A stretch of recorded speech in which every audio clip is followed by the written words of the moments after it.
After my divorce, my ex claimed he deserved half my inheritance. I supported you emotionally, he argued in court. That has value.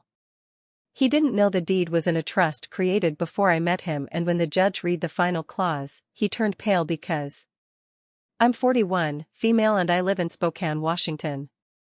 I divorced my ex-husband Greg, 43, male, last year. We were married for almost 10 years. He tried to take half my childhood home from me after the split. Claimed he deserved it because he supported me emotionally. I still can't believe the nerve. Let me start at the beginning. I met Greg when I was 29 and living in Seattle. I had just gotten hired full-time in the admin department of a tech firm. Nothing fancy, but solid pay and health insurance. Greg was working freelance as a graphic designer.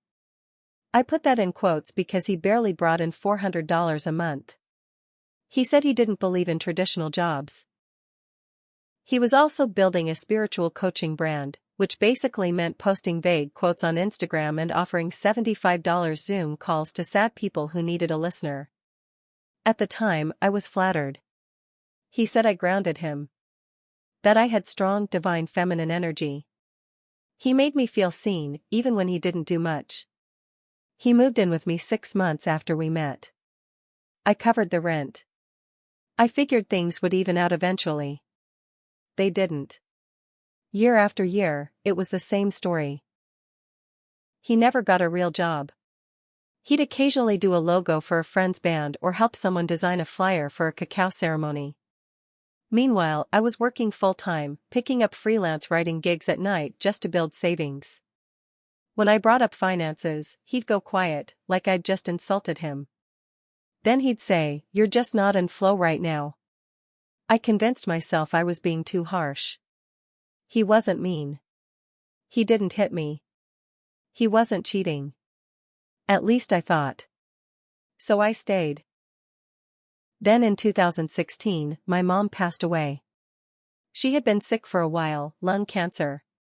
After my dad died years earlier, she put the house into a family trust with me as the sole beneficiary. She was very clear. This house is yours. It's protected. Don't let anyone sweet talk you out of it. I still remember the day she said that. I was sitting on the edge of her bed. She looked so tired, but sharp. She saw through Greg before I did. I wish I had listened sooner. Anyway, after she passed, I inherited the house in Spokane. Greg cried with me, acted supportive, said, "Let's go home and start fresh." I let him believe we were building a new life together. I didn't tell him about the trust. I didn't think it would matter. I figured we were married, it was our life now. We moved in the fall of 2017. The house needed work, old plumbing, peeling paint, a broken fence in the backyard.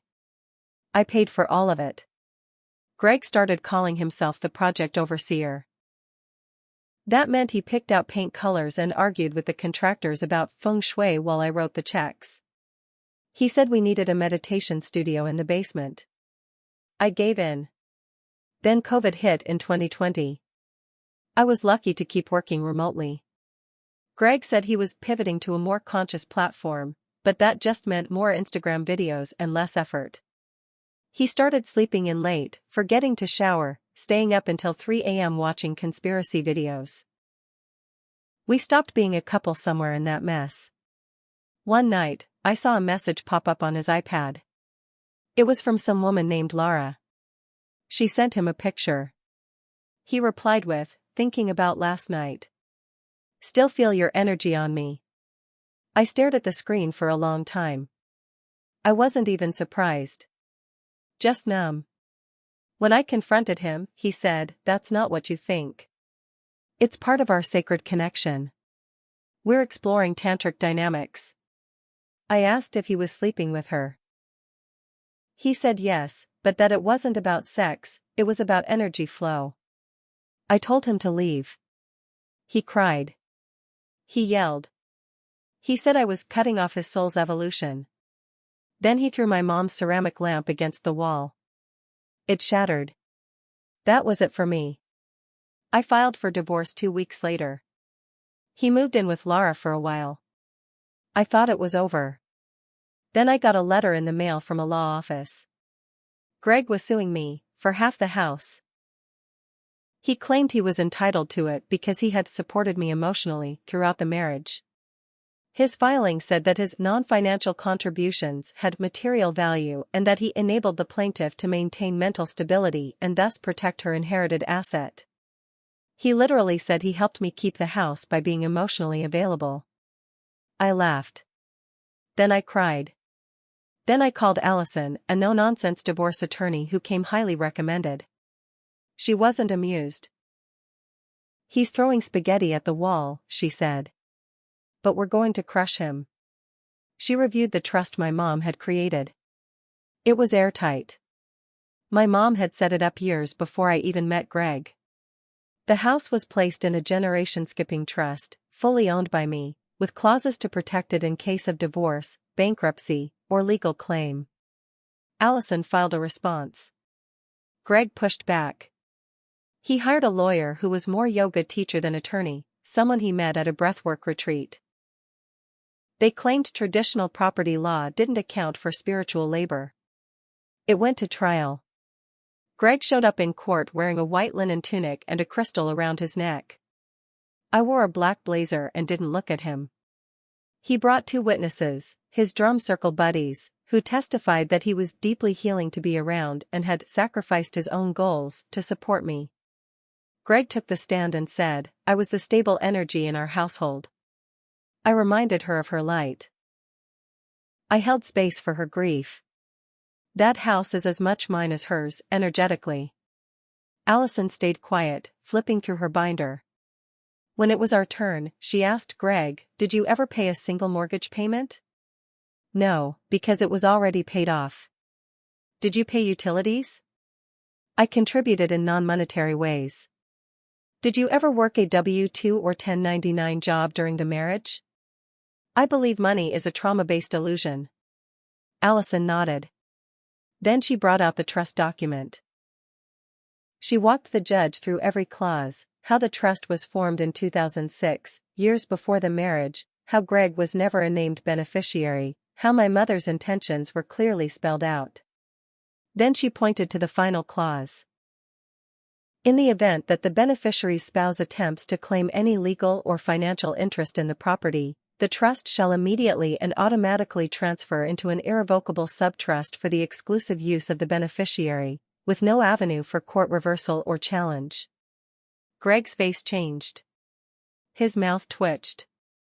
He leaned forward like he didn't hear it right. The judge asked, "Mr. Whitmore, did you have access to this document prior to filing your claim?"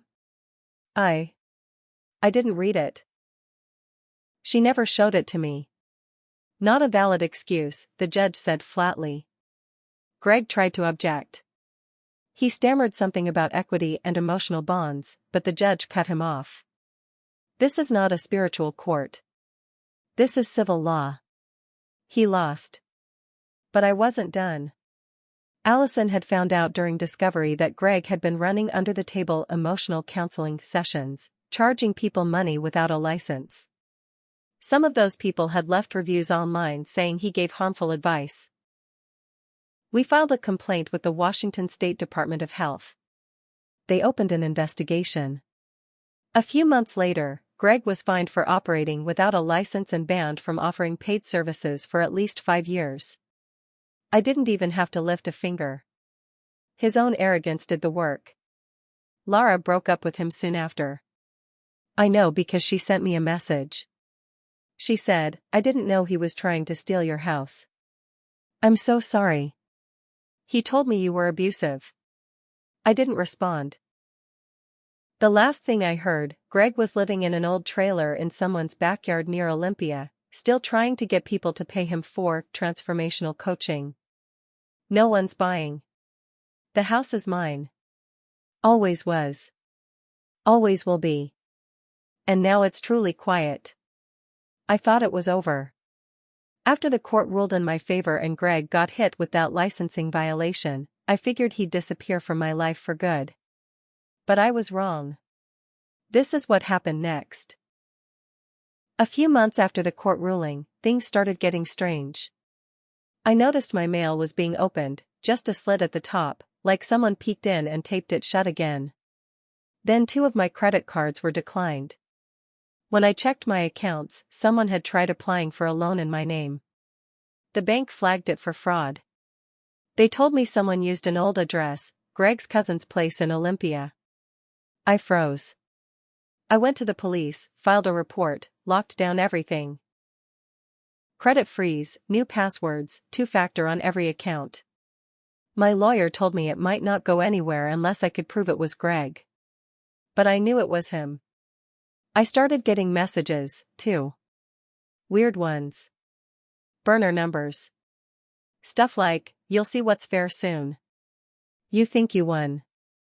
You just delayed the lesson." I didn't reply. But I kept everything. Screenshots. Phone records.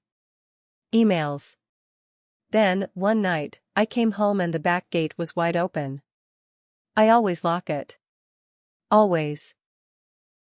My heart was pounding as I walked through the yard. Nothing seemed missing, but one thing was off: the basement window was unlocked. Greg was the one who installed that new lock 2 years ago. No one else would have known how flimsy it really was. That night, I couldn't sleep.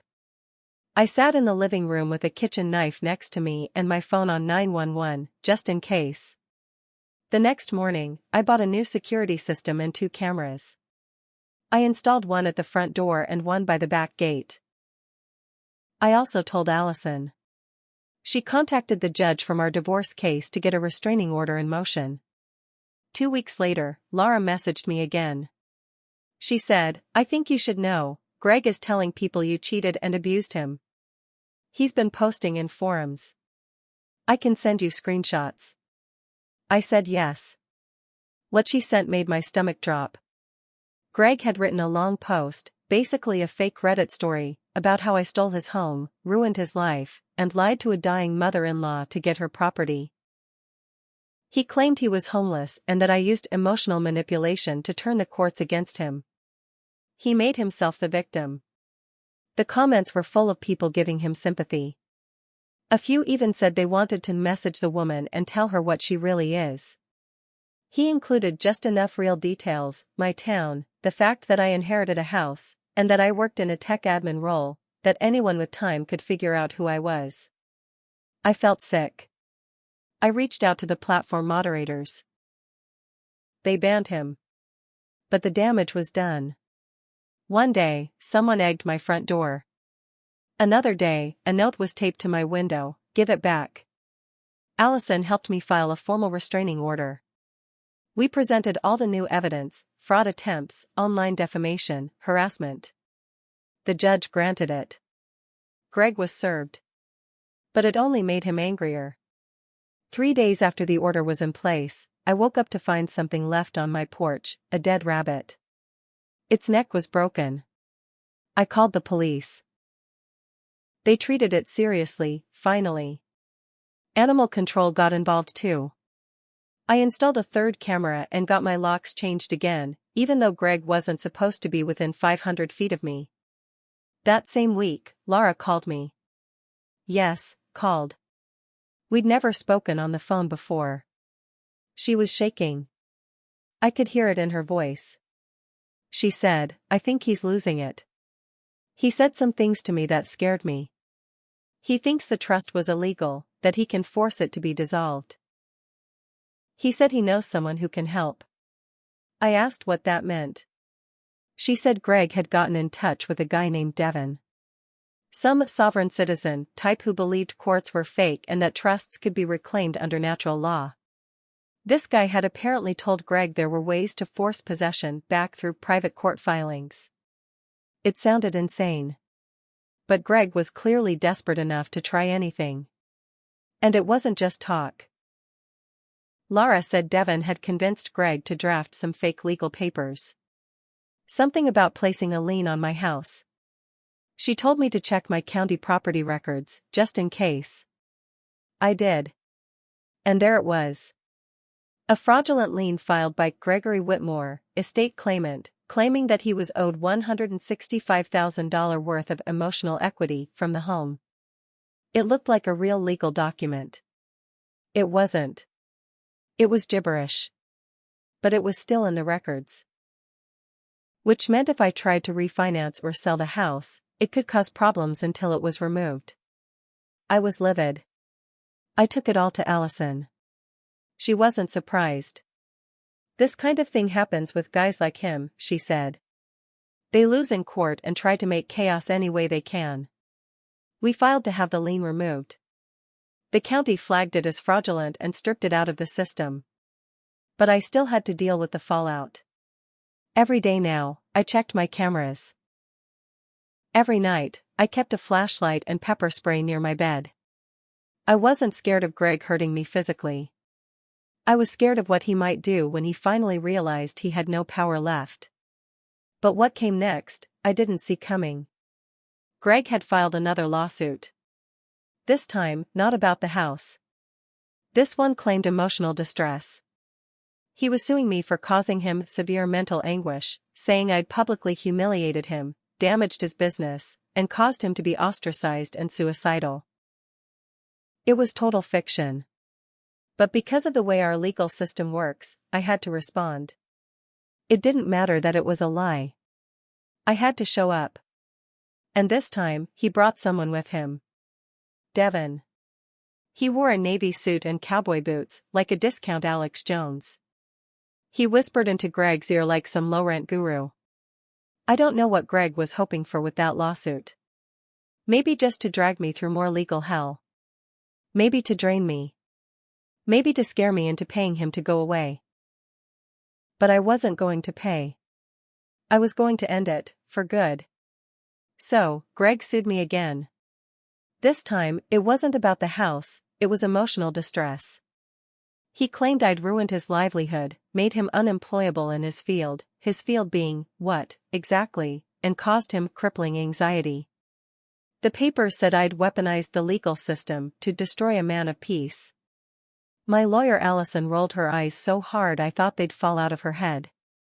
Still, we had to respond. Greg filed in Spokane County Court, and even though his case was nonsense, the law still required us to go through the motions. He represented himself, but brought assistance in the form of a man named Devin, who said he was a private legal interpreter and refused to identify as a citizen of the United States. Devin tried to file his own paperwork with titles like Affidavit of Lawful Standing and Declaration of Harm by the maritime entity known as Teresa. The clerk rejected half of it before we even got to the hearing. But what Greg didn't know, and what I didn't tell him, was that someone else was coming. My cousin Dylan had flown in from Oregon. Why does that matter? Because Dylan works for the FBI. Now, he wasn't there in any official capacity.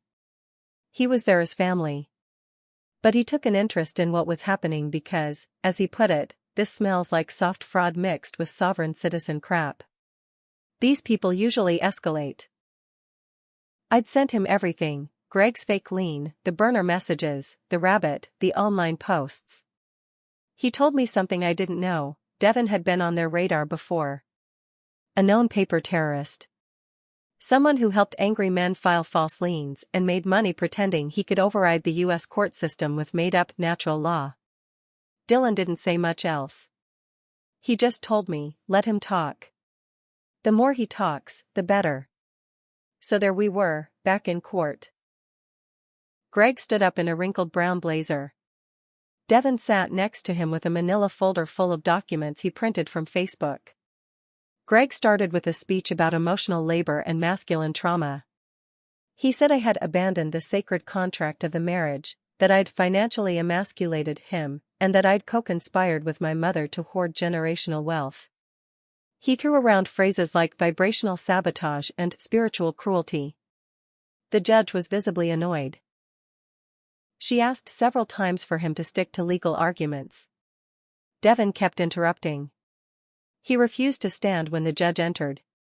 He called her administrator instead of Your Honor. At one point, he tried to hand the bailiff a document he said nullified maritime jurisdiction. The judge warned him once. Then again. The third time, she ordered him removed from the courtroom.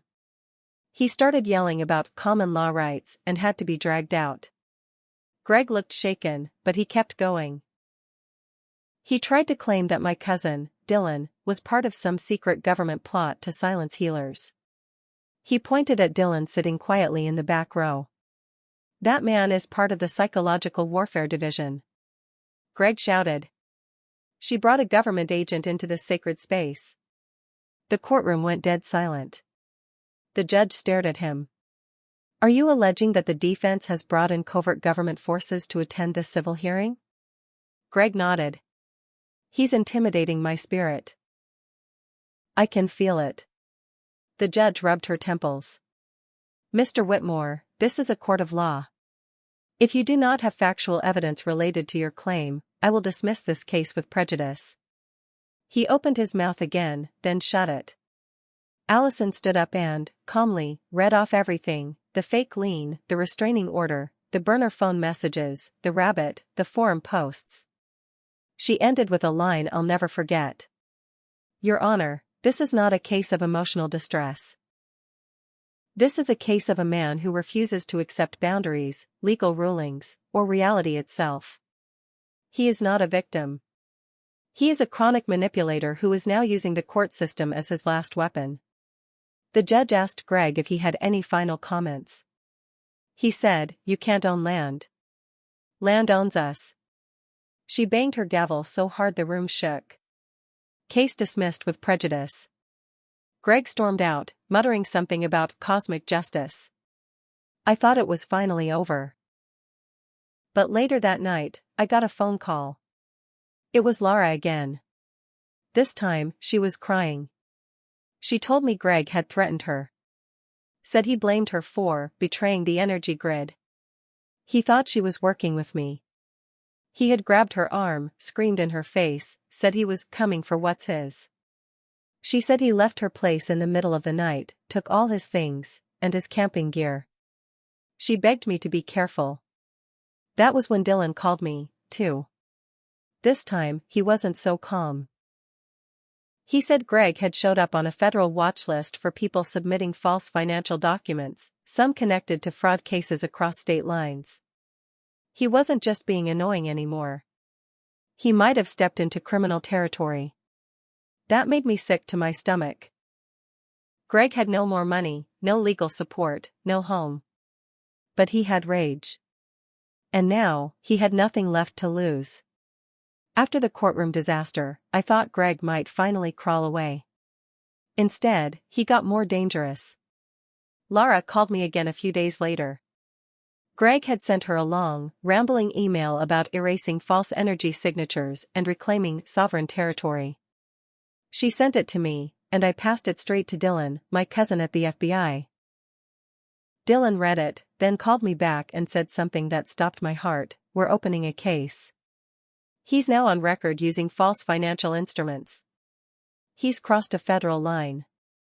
Apparently, Greg had been submitting fake liens not just against me, but other people too: an ex-landlord, an old employer, even a former therapist. He'd been watching videos made by this Devin guy, and copying the same language into official documents. Paper terrorism, they called it. It's not just stupid. It's illegal. That's when everything changed. Dylan connected with a federal task force that deals with this kind of fringe fraud. They started digging. Fast. And what they found was worse than I imagined. Greg had set up a fake business entity in Oregon, on paper only. No taxes filed, no real operations. But through that shell company, he had tried to apply for pandemic relief funds and small business loans under multiple identities. Over $90,000 worth. The paperwork was sloppy, full of errors. But he got about $17,000 before the banks caught it.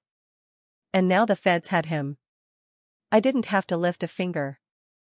A month later, Greg was arrested on charges of wire fraud, filing false claims, and attempting to interfere with state property records. He was picked up at a gas station just outside of Wenatchee, living out of a busted white van, telling people he was on pilgrimage. The news hit local TV. Self-proclaimed spiritual coach arrested on fraud charges. His mugshot was awful. Thin, pale, scruffy beard, eyes wide like he couldn't believe the universe let this happen to him. But it got better. Devon? He ran the fake law school Greg had followed. He'd been making thousands teaching men how to file false liens, forge documents, and harass courts. When the feds raided his home, they found over a dozen hard drives filled with templates and case files. They charged him, too. Suddenly, all the trash Greg had thrown into my life. Every lie, every fake document, every twisted spiritual argument, was being used as evidence against him. And now the courts weren't just annoyed. They were furious. At Greg's arraignment, the judge didn't hold back. She said, "You used the legal system as a weapon. You disrespected the court, your spouse, and the rule of law. That ends now." Greg's bail was denied. He was considered a flight risk and a threat to the people he targeted. Meanwhile, I filed a victim compensation claim. I submitted everything: the credit fraud, the harassment, the cost of security systems, the therapy bills. I got approved. The state gave me a $12,000 reimbursement. Not only that, I sued Greg in civil court and won a judgment against him for $64,000.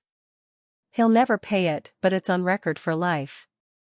He can't own property, can't get real credit, can't do anything without that hanging over him like a noose. As for the house? It's now in a second-generation trust, ironclad and unbreakable. I named it after my mom, the Valerie Trust. No one can ever touch it again. I installed better cameras. Got a rescue dog, his name's Sheriff. He barks like hell when someone's near the fence. And Lara? She got a restraining order of her own. She's rebuilding her life.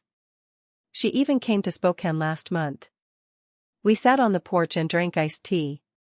We weren't friends, not really, but there was peace between us. We both survived the same storm. Greg was sentenced to 6 years in federal prison. Not county. Federal. With no parole for fraud. And in the final court hearing, the judge read out his sentence and said something I'll never forget: "You called this emotional justice. I call it emotional blackmail. This is not spiritual warfare.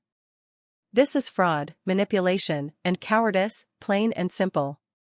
Greg didn't say a word. He just stood there, shaking.